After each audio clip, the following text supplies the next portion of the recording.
فلسطینی مزاحمتی تنظیم حماس کی جانب سے 20 نکاتی امن منصوبے پر مثبت رد عمل سامنے آنے کے بعد امریکی صدر ٹرمپ نے اسرائیل سے غزہ پر حملے روکنے کا مطالبہ کیا۔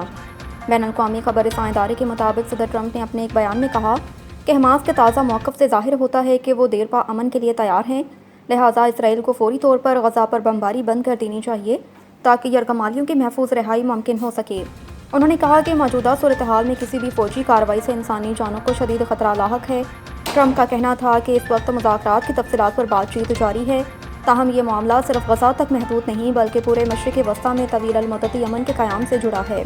امریکی صدر نے ایک ویڈیو پیغام میں قطر، ترکی، سعودی عرب، مصر، اردن اور دیگر ممالک کا شکریہ ادا کرتے ہوئے کہا کہ سب ممالک جنگ کے خاتمے اور مشرق وسطیٰ میں امن کے لیے متحد ہیں اور ہم امن کے حصول کے بہت قریب پہنچ چکے ہیں۔ حکومتی مذاکراتی کمیٹی اور عوامی ایکشن کمیٹی کے درمیان معاہدہ طے پا گیا۔ آزاد کشمیر کے دارالحکومت مظفر آباد میں حکومتی اور عوامی ایکشن کمیٹی کے ارکان نے مشترکہ پریس کانفرنس میں معاہدہ کا اعلان کیا۔ وزیر اعظم کی مشیر اور حکومتی مذاکراتی کمیٹی کے رکن رانا ثناء اللہ نے پریس کانفرنس کرتے ہوئے کہا کہ یہ معاملہ خوش اسلوبی سے طے پا گیا اور عوامی ایکشن کمیٹی کے جائز مطالبات منظور کر لیے۔ انہوں نے کہا کہ فریقین کے درمیان معاملات طے کرنے کے لیے لیگل ایکشن کمیٹی قائم کی گئی۔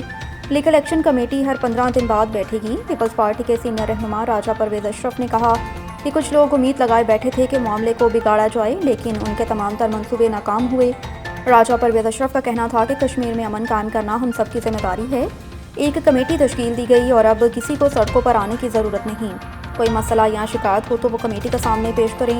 وفاقی وزیر برائے منصوبہ بندی حسن اقبال نے بھی جوائنٹ ایکشن کمیٹی سے معاہدے کو پاکستان، آزاد کشمیر اور جمہوریت کی جیت قرار دیا۔ حسن اقبال نے حکومتی مذاکراتی کمیٹی کی پریس کانفرنس سے قبل سوشل میڈیا پر جاری پیغام میں کہا کہ گزشتہ ہفتوں میں عوامی مسائل کے باعث ایک مشکل صورتحال پیدا ہوئی، تاہم مقامی اور قومی قیادت کی دانائی اور مکالمے کی روح نے اس بحران کو پرامن انداز میں حل کر دیا۔ وزیر اعظم شہباز شریف نے آزاد کشمیر میں مذاکراتی عمل کی کامیابی کا خیر مقدم کرتے ہوئے کہا کہ سازشیں اور افواہیں آخرکار دم توڑ گئیں۔ وزیر اعظم شہباز شریف نے مذاکراتی کمیٹی کے ارکان کو خراج تحسین پیش کرتے ہوئے کہا کہ امن کا قیام اور حالات کا معمول پر آنا خوشائن ہے۔ شہباز شریف کا کہنا تھا کہ سازشیں اور افواہیں آخرکار دم توڑ گئیں، تمام معاملات خوش اسلوبی سے حل ہوئے، حکومت کشمیری بھائیوں کے مسائل حل کرنے کے لیے ہر وقت تیار ہے۔ وزیر اعظم نے کہا کہ عوامی مفاد اور امن ترجیح ہے، آزاد کشمیر کی خدمت کرتے رہیں گے۔ کشمیری بھائیوں سے گزارش ہے کہ افواہوں پر کان دھرنے سے گریز کریں، پہلے بھی کشمیری بہن بھائیوں کے حقوق کے محافظ تھے اور آئندہ بھی رہیں گے۔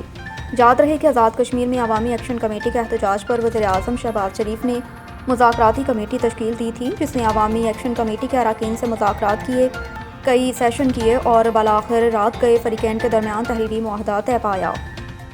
Lahore D G P D M A Irfan Ali Kathia نے کہا کہ پنجاب میں اس وقت سیلابی صورتحال نہیں، تاہم آنے والے دنوں میں مزید بارش متوقع۔ لاہور میں میڈیا سے گفتگو کرتے ہوئے D G P D M A نے کہا کہ سیلاب متاثرین اپنے گھروں کو واپس جا رہے ہیں۔